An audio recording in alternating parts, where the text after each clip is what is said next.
I'm going to say a big no-no to something that a lot of you are probably doing, and those are the shoulder shrugs.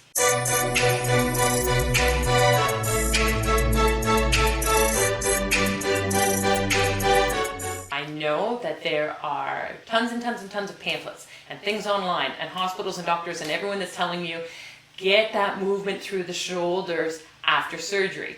Movement through the shoulders is great. Absolutely, I want the movement through the shoulders. But those shrugs are not good. And here's why. It's number one, as you roll, you're bringing everything forward. You're already doing that with the majority of your activities during the day as well. When you have surgery, when there's trauma to the front of your body, when there's healing and the scar tissue and the skin, it's going to shrink, it's going to pull, and it's going to rotate you in. The last thing you need to do is rotate in.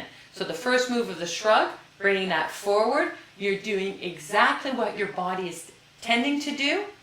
So why would you do that? You want to do the opposite. You don't want to teach your body to roll forward.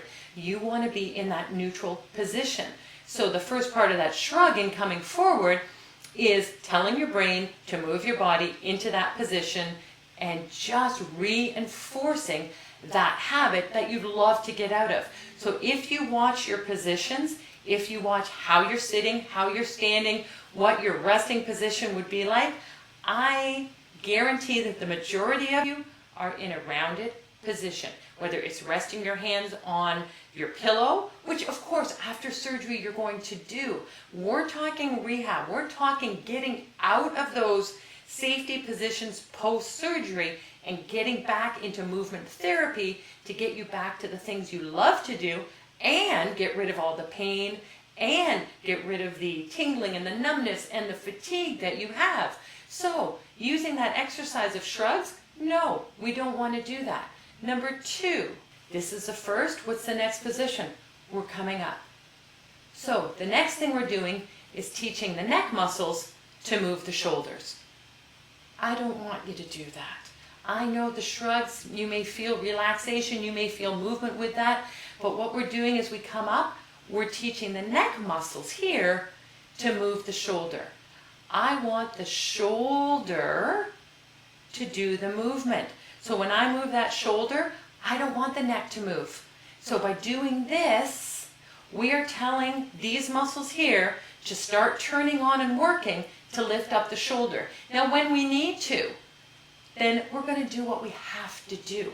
But again, for rehab, we want the shoulders to learn how to move. So those two parts of a shrug, the forward and the up, I say no, absolutely not, because it's teaching your body bad habits and it goes against the majority of the movements that we really want the body to get back to.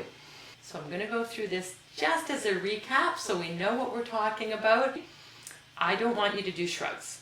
There may be instances where you may feel a little relief and relaxation, but the forward movement is teaching your body to contract because those muscles have to work. So if they're tight, there's no reason you want them working, and bringing the shoulders forward will work those pecs, keep them tight, and teach your brain to bring those shoulders forward. I don't want you lifting, which is the second part of the shrug, because it's teaching your neck muscles to lift up the shoulders, and we don't want that. We want the shoulder muscles to work to lift the shoulder. One of the issues that happens with frozen shoulder is the lack of mobility in the shoulder joint. And what patients are doing is they're getting a little movement and then they're lifting up a bit and then they're lifting. And that movement here, that's the same thing as the shrug, because that's the go-to movement right after shoulder surgery.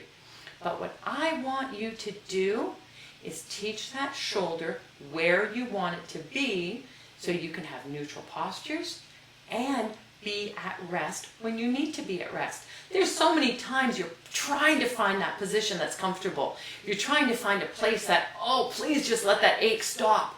Well, if your body can be in that position naturally where things are at rest, muscle fibers aren't firing, and you have the mobility to get where you want to be, then you're golden.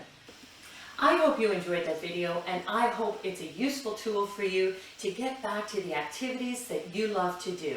Please hit that subscribe button because I would love to come along on the journey with you as you improve your health, build up that vitality, and continue to show that passion for life.